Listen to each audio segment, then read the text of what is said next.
मतदान वाढवण्यासाठी उद्धव ठाकरेंनाही काही लोक भेटले असं राऊतांनी म्हटलं। विधानसभेवेळी या लोकांनी आमच्याशी संपर्क साधला असं राऊत म्हणतात। 60 ते 65 जागा जिंकून देऊ असा दावा त्यांनी केला असंही राऊत म्हणाले। काल माननीय शरद पवार यांनी सुद्धा जो एक महत्त्वाचा विषय मांडला की निवडणुकीपूर्वी त्यांना काही लोक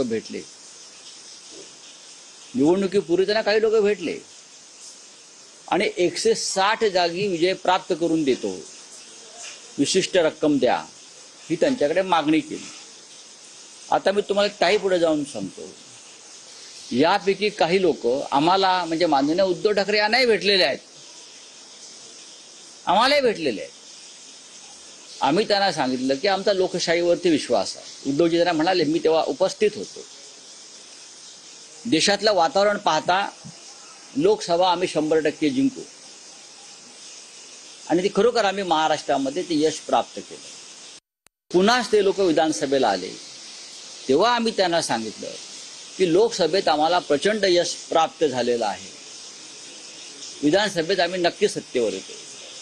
तेव्हा त्या लोकांचं असं म्हणणं होतं की तुम्ही आम्हाला 60 ते 65 जागा ज्या अडचणीतल्या आहेत त्या सांगा। आम्हाला सांगितलं त्या आम्ही तुम्हाला विजयी करून देतो ईव्हीएमच्या माध्यमातून।